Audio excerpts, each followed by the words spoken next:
আজকে সকাল 7টায় অ্যালার্ম দিয়ে রাখছিলাম, বাট হচ্ছে কি আমি কোনো রকমই তোমার। এবার তাহসানের সাথে ডিভোর্স নিয়ে মুখ খুলেছেন তাহসানের দ্বিতীয় স্ত্রী রোজা। তাহসানের বিরুদ্ধে গুরুতর বেশ কিছু অভিযোগ এনেছেন রোজা। হঠাৎ করেই খবর ছড়িয়ে পড়ে তাহসান রোজার বিচ্ছেদ হয়েছে। এখন শুধু আনুষ্ঠানিক ঘোষণাটা বাকি। বিয়ে করে মাত্র 6 মাস সংসার করেছিল তাহসান রোজা। 6 মাস ধরেই তাহসান রোজা আলাদা থাকছেন। তাদের যোগাযোগও বন্ধ হয়ে গেছে। যেই খবর বর্তমানে দেশজুড়ে ব্যাপক আলোড়ন তুলেছে। ডিভোর্স দেওয়ার অনেকগুলো কারণ আছে। রোজাকে যা ভেবে বিয়ে করেছেন তার কিছুই তিনি পাননি।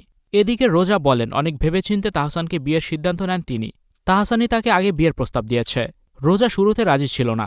তাহসান বিবাহিত, তার একটি মেয়ে আছে। তাহসানের সম্পর্ক নিয়ে ছবিজঙ্গনে ব্যাপক আলোচনা সমালোচনা। এসব কিছু ভেবেই তাহসানকে বিয়ে করতে চাননি। কিন্তু তাহসানের নানান পাগলামি তাকে একসময় বাধ্য করে।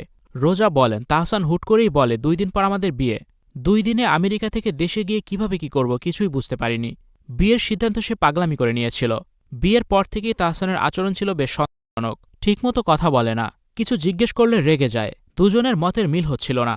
এসব কিছু দেখে অবাক হন রোজা। কাজের খাতিরে আমেরিকাতেই বেশি সময় থেকেছেন রোজা।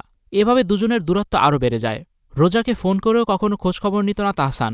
তবে কারোর সাথে ফোনে সবসময় কথা বলত তাহসান। এসব কিছু মুখ বুজে মেনে নিয়েছিল রোজা। তবে জুলাইয়ের শেষ দিকে তাহসান জানিয়ে দেন এই বিয়ে করে তিনি একদমই খুশি নন। এই সিদ্ধান্ত ছিল তার জীবনের সবচেয়ে বড় ভুল সিদ্ধান্ত। সে মন দিয়ে সংসার করতে পারছে না। দুজন একসাথে থাকা এখন অসম্ভব। তাহসানের এসব কথা শুনেই চলে যান রোজা। 6 মাস ধরেই আলাদা থাকছেন তারা। রোজা বলেন তাকে বিশ্বাস করে বিয়ে করাই কি আমার ভুল ছিল? ভিউয়ার্স, তাহসান রোজার ডিভোর্স নিয়ে আপনাদের কি মন্তব্য জানিয়ে অবশ্যই কমেন্টস করুন। আর ভিডিওটি শেয়ার করার অনুরোধ রইল।